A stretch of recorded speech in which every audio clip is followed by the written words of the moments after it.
Hello my dear students, welcome to your master chem channel. कैसे हैं प्यारे बच्चों? Very good. आज मैं Amla Shankar Yadav master chem channel की तरफ से क्लास 12th के बच्चों को वीडियो लेके आया हूं। Coordination compound, coordination complexes chapter है, कोऑर्डिनेशन कंपाउंड से वीडियो लेकर आया हूं। आज के वीडियो में प्यारे बच्चों हमारा डिस्कशन होगा क्रिस्टल फील्ड थ्योरी इन ऑक्टाहेड्रल कॉम्प्लेक्सेज। हमने क्रिस्टल फील्ड थ्योरी का एक टिपिकल आइडिया पिछले वीडियो में दिया था। अब आज हम क्रिस्टल फील्ड थ्योरी को ऑक्टाहेड्रल कॉम्प्लेक्स का एग्जाम्पल लेकर के करेंगे। ऑक्टाहेड्रल कॉम्प्लेक्स का एग्जाम्पल लेकर के समझाएंगे। अब ये ध्यान दीजिएगा कि मैंने बताया था कि जब ऑक्टाहेड्रल कॉम्प्लेक्स की बात आती है तो जो लिगैंड होते हैं वो 90 डिग्री पर जो है अप्रोच करते हैं D orbital of central metal ion, जिससे सबसे ज़्यादा repulsion dx² - y² and dz² और लिगैंड के बीच में होता है सबसे ज़्यादा रिपल्सन, जिससे वह स्प्लिट हो जाता है हायर एनर्जी लेवल Eg में, और dxy, dyz, dzx ये लोअर एनर्जी T2g में स्प्लिट हो जाते हैं T2g में, लोअर एनर्जी में। तो ये ऑक्टाहेड्रल की बात हुई। लेकिन सबसे मोटी बात है कि ऑक्टाहेड्रल में जो लिगैंड ऑर्बिटल अप्रोच करता है वह 90 डिग्री इंटर न्यूक्लियर एक्सिस के 90 डिग्री पर अप्रोच करता है प्यारे बच्चों।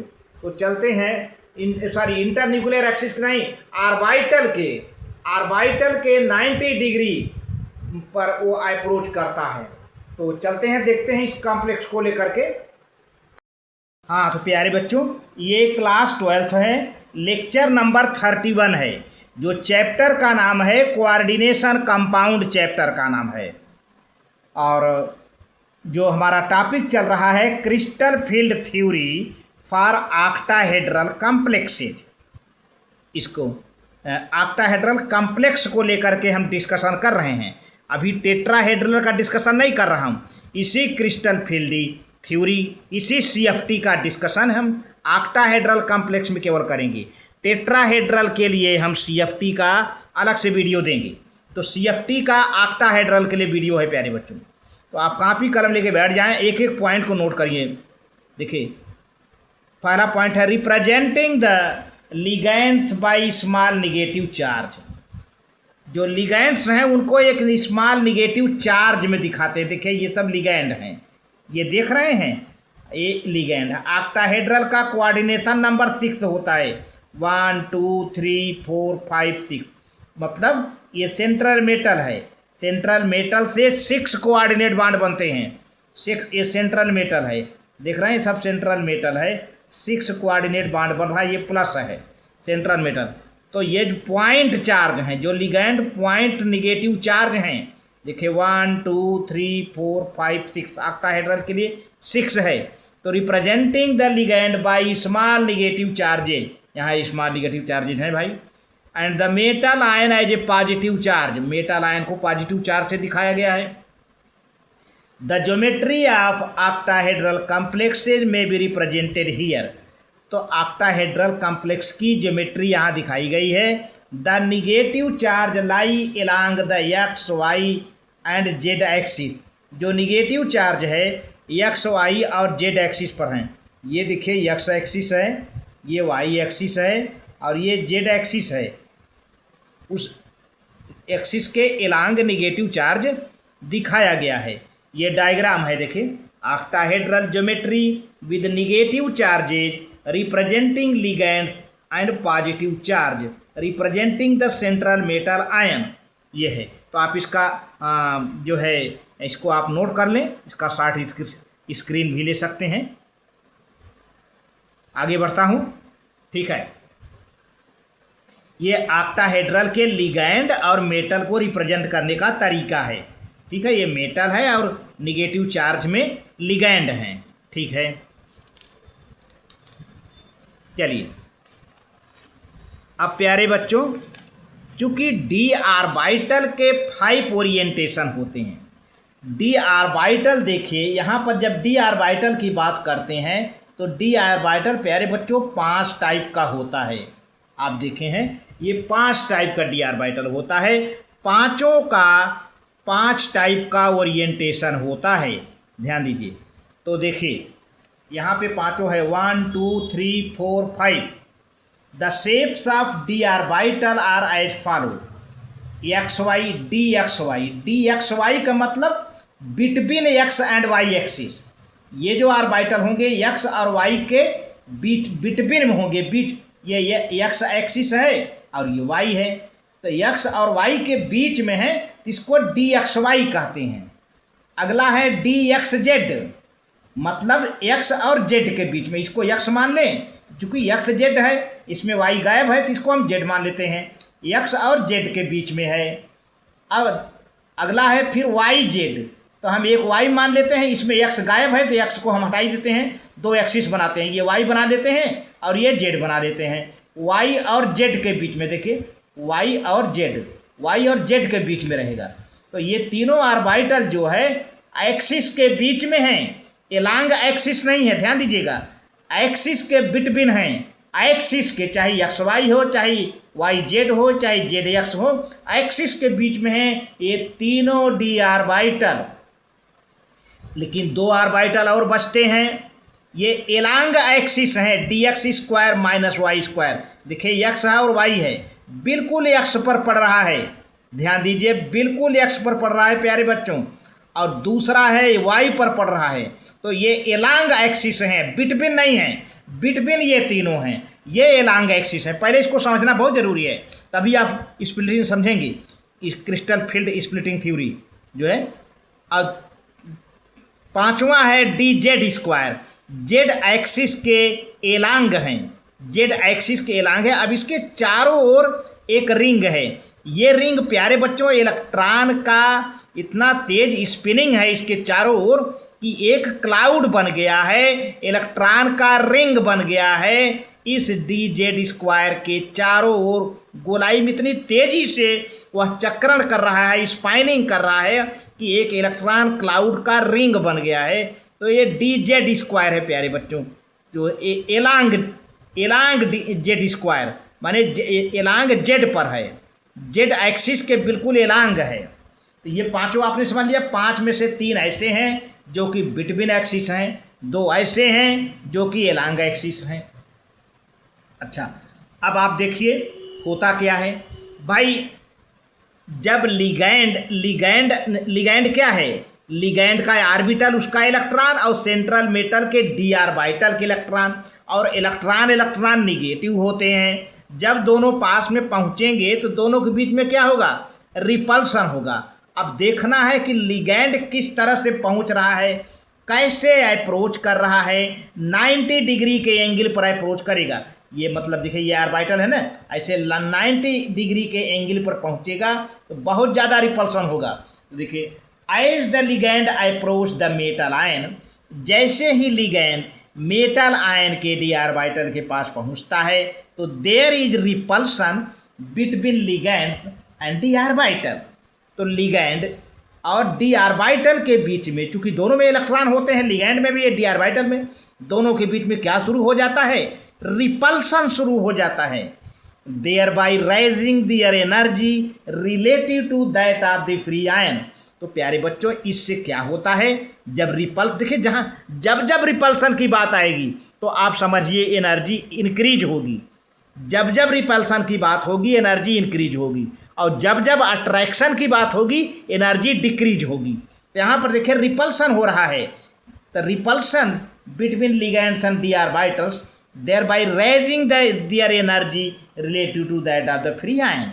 एनर्जी बढ़ जाती है रिपल्सन की वजह से। If the d orbitals were present in a spherically symmetrical crystal field, यदि ये डी ऑर्बिटल एक स्फेरिकली गोलाकार सिमेट्रिकल फील्ड में है, the mean value of energy of these perturbed d orbital is taken 0।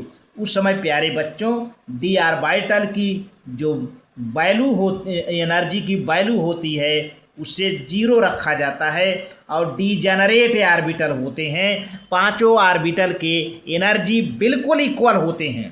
उस वक्त अभी सभी पांचों ऑर्बिटल के एनर्जी बराबर होते हैं।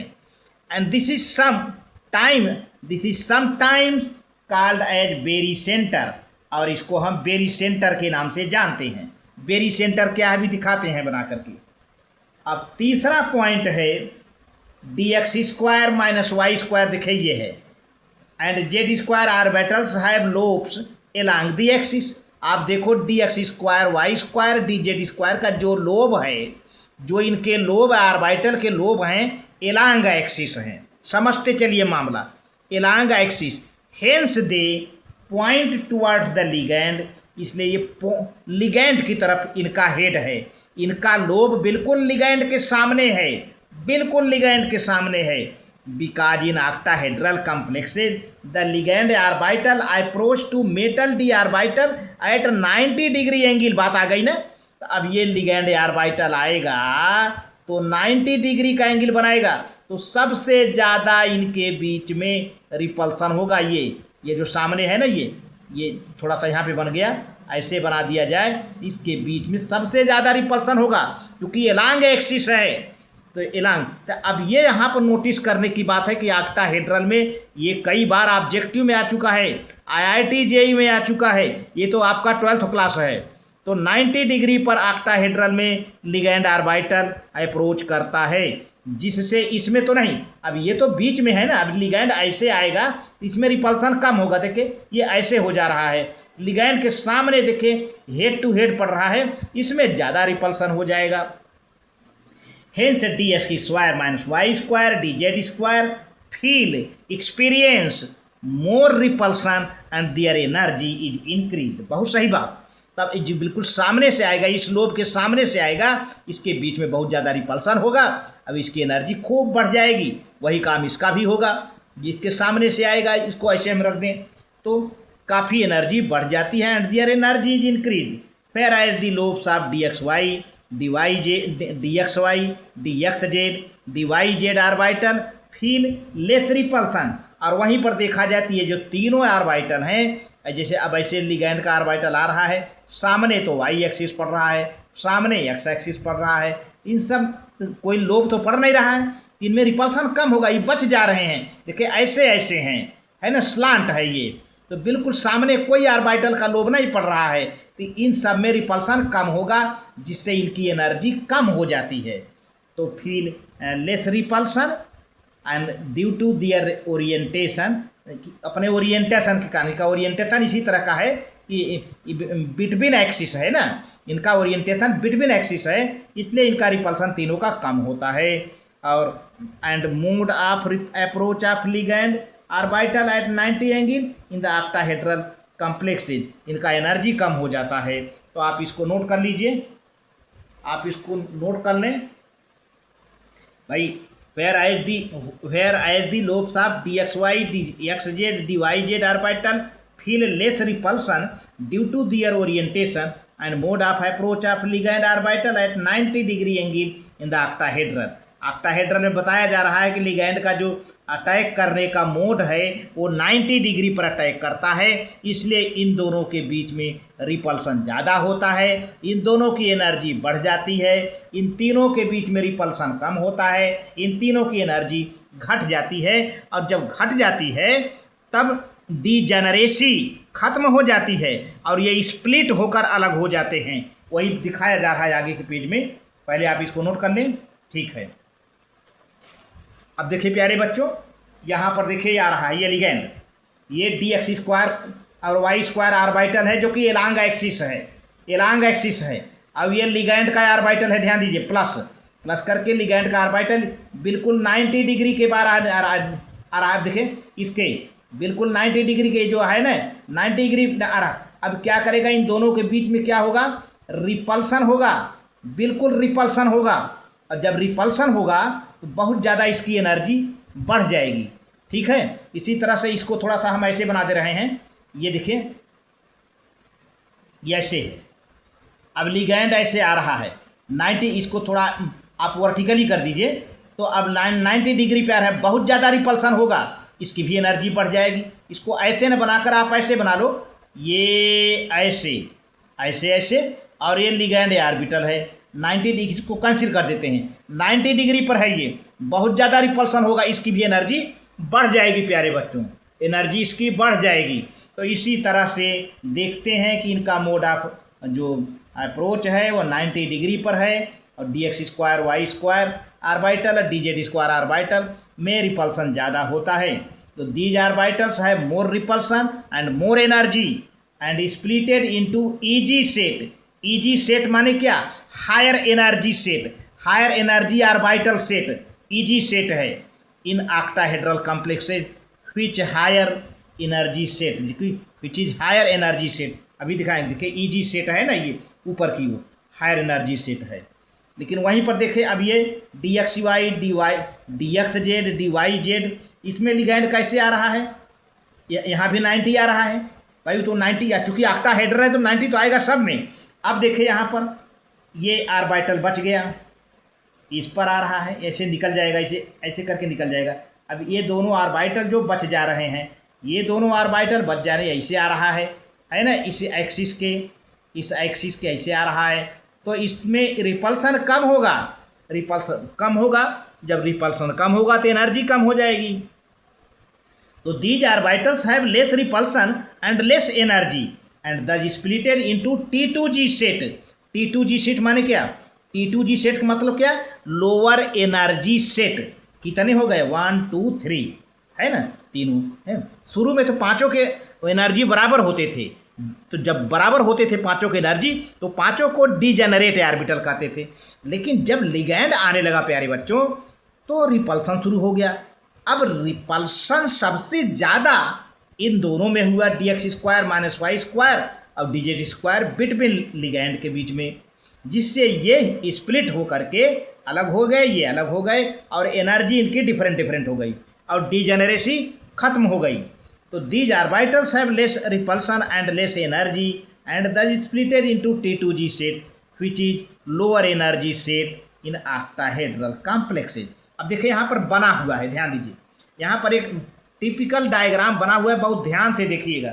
ये d ऑर्बिटल है 1 2 3 4 5, इनका जरा हम नाम दे दें तो dxy dxz dyz dx² y² dz²। ये पांचों की एनर्जी यहाँ बराबर है, पांचों की एनर्जी बराबर है स्टेट, फर्स्ट स्टेट में। अब जब पांचों की एनर्जी बराबर है तो d ऑर्बिटल डीजेनरेटेड हैं। लेकिन थोड़ा सा जैसे ही लिगैंड अप्रोच हुआ प्यारे बच्चों, देखिए ऐसे ये लाइन उठी हुई है, थोड़ा सा एनर्जी बढ़ गया, पूरी तरह से d ऑर्बिटल परटर्ब्ड है, परटर्ब्ड एक्साइटेड है पूरी तरह से, लेकिन फिर भी एनर्जी अभी बरकरार है, एनर्जी यहाँ पर भी बराबर ही है पांचों की, देखिए। लेकिन अब जैसे लिगैंड और नजदीक आया 90 डिग्री पर, तो सबसे ज़्यादा रिपल्सन लिगैंड ऑर्बिटल और d ऑर्बिटल के बीच में किसमें हुआ है? dx² y² and ligand orbital, और फिर dz² एंड लिगैंड। सबसे ज़्यादा इनमें रिपल्सन हुआ, तो जब सबसे ज़्यादा रिपल्सन होगा तो ज़्यादा एनर्जी होगी, तो ये स्प्लिट होकर देखिए ऊपर की ओर हो गया, दोनों दो ही है ना, दो यहाँ हो गए, तीन यहाँ, 3 2 5, टोटल 5 हैं। तो देखिए dx², यहाँ पे बहुत ध्यान से देखिए तो लिखा हूँ मैं dx² y², ये पहला जो खाना है d, ये पहला देख रहे हैं ना dx² y², दूसरा है dz²। इन दोनों को मिलाकर हम ईजी सेट कहते हैं। ईजी सेट का मतलब क्या? Higher energy set, higher energy set. और बाकी तीन जो हैं देखिए 1 2 3, तीन में रिपल्सन कम हुआ है, मैंने बता रहा हूँ, 3 में रिपल्सन कम हुआ है। जब कम हुआ है तो तीनों की एनर्जी कम हो गई भैया, जब तीनों की कम हो गई तो ये नीचे आ गए। तो ये कौन तीनों हैं? dxy dxz dyz, इन तीनों का नाम है T2G सेट, T2G सेट। तो आप देख रहे हैं T2G सेट ऑक्टाहेड्रल में लोअर एनर्जी है, T2G सेट ऑक्टाहेड्रल में लोअर एनर्जी है, और ईजी सेट ऑक्टाहेड्रल में हायर एनर्जी है। लेकिन एक बात और लिख लीजिए, याद दिला रहा हूँ, क्योंकि अगले वीडियो में आपको देखना होगा टेट्राहेड्रल का। तो टेट्राहेड्रल में क्या होगा, इसमें 109 डिग्री 28 मिनट पर लिगैंड आएगा, ऐसे आएगा, मतलब इसके सामने से आएगा। तो इन तीनों के बीच में रिपल्सन ज़्यादा होगा। तो ये T2G क्या होगा, जो यहाँ लोअर एनर्जी है टेट्राहेड्रल में, क्या हो जाएगा, ये हायर एनर्जी हो जाएगा। और EG जो है हायर एनर्जी जो यहाँ पर है, वहाँ पर लोअर एनर्जी हो जाएगा, बिल्कुल उलट जाएगा। माने यहाँ पर ऑक्टाहेड्रल में यही बात बच्चों से ज़्यादा बार बार पूछा जाता है। ऑक्टाहेड्रल में T2G लोअर एनर्जी सेट है और EG हायर एनर्जी सेट है। लेकिन टेट्राहेड्रल में T2G हायर एनर्जी सेट हो जाएगा और EG लोअर एनर्जी सेट हो जाएगा। तो बहरहाल इस वीडियो हमारा ऑक्टाहेड्रल की बात हो रही है, तो T2G लोअर एनर्जी सेट है और EG हायर एनर्जी सेट है। EG में 2 ऑर्बिटल, T2G में 3 ऑर्बिटल होते हैं। तो आप इसको नोट कर लें। बहुत बढ़िया, ठीक है प्यारे बच्चों, आप इसको नोट कर लें। ठीक है,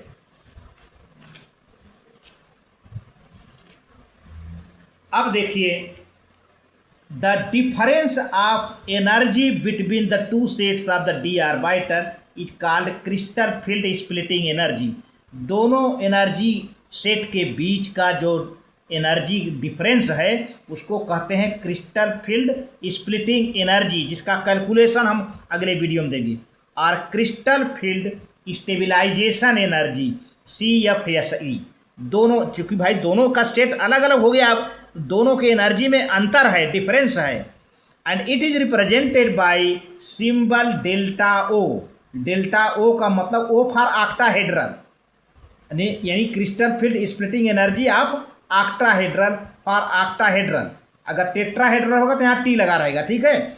it is found that EG orbital माने हायर एनर्जी, EG ऑर्बिटल भी हमने दिखाया, ये EG ऑर्बिटल मतलब higher energy orbital are 0+6 CFSE, यानी ये एनर्जी है crystal field splitting energy 0.6 plus 0.6 delta O, यानी ये ऑक्टाहेड्रल की एनर्जी है। ऑक्टाहेड्रल की जो है EG सेट की एनर्जी है, यानी या इसको कहें 3/5 delta O above the average energy level. ये बना है, यहाँ पर लिखा हुआ है, देखिए, इसको मैं नहीं दिखा पाया।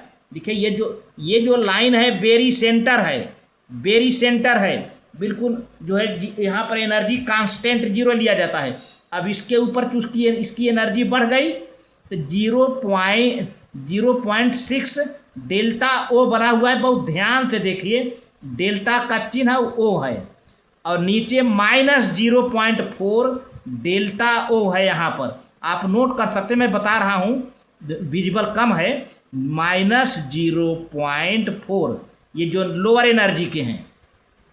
बेरी सेंटर के ऊपर दिखे 0.6 डेल्टा O, यहाँ पर ये प्लस में है, ऊपर वाला प्लस में है, और नीचे -0.4 डेल्टा O, ये बेरी सेंटर के ऊपर हायर एनर्जी, ये लोअर एनर्जी, ये है। वही बात यहाँ पर बताई जा रही है जो है।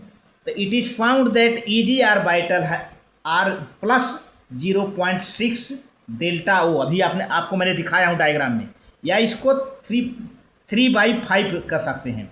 3/5 को डिवाइड करेंगे तो 0.6 आएगा delta O above the average energy level. Average energy level माने क्या, वही barycentre. And T2G orbital are -4.6 delta O, ये एनर्जी है, या इसको 2.5 कह सकते हैं। ये 5 क्यों है, क्योंकि 5 ऑर्बिटल हैं, तो 2.5 नहीं, 2/5 है। 2 डिवाइडेड बाई 5 तो क्या हो जाएगा, -0.4 हो जाएगा। इस माइनस का मतलब एनर्जी यहाँ कम हो गया है, below the average energy level, नीचे है, ये बेरी सेंटर के नीचे है। 5वां पॉइंट बताया जा रहा है, for any given metal cation the magnitude of delta O। Delta O माने क्या, crystal field splitting energy, delta O जब हम नाम ले तो आप समझिए एनर्जी, मैग्नीट्यूड ऑफ एनर्जी मतलब crystal field splitting energy depends upon the nature of the ligand. इसकी जो वैल्यू है किस पर डिपेंड करेगा, लिगैंड का क्या नेचर है। अब लिगैंड का दो नेचर है, मैंने बताया था, वीक लिगैंड और strong ligand. Some ligands produce strong field and hence splitting is large. देखिए कुछ लिगैंड ज़्यादा फील्ड क्रिएट करते हैं तो स्प्लिटिंग बहुत ज़्यादा होता है।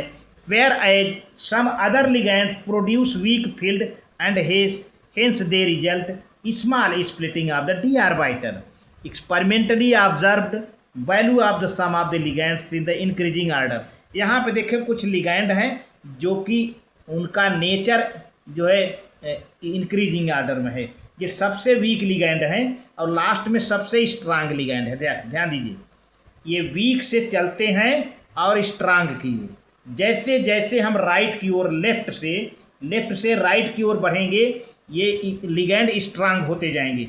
देखिए iodide, bromide, sulphide, thiocyanate, chloride, hydroxide, oxalate, oxygen, water और NCS, ammonia, EN ethylene diamine, NO2 nitride, cyanide, carbonyl. सबसे स्ट्रांग लिगैंड है कार्बानिल, सबसे स्ट्रांग लिगैंड है, ध्यान दीजिए। तो ये चीज़ रहा, इसको हम स्पेक्ट्रोस्कोपी जो है कहते हैं, जो है स्पेक्ट्रोकेमिकल सीरीज कहते हैं। वीक लिगैंड है और ये लास्ट में स्ट्रांग लिगैंड है। तो आप इसको नोट कर लो प्यारे बच्चों, आप इसको नोट कर लें, बहुत बढ़िया, ठीक है।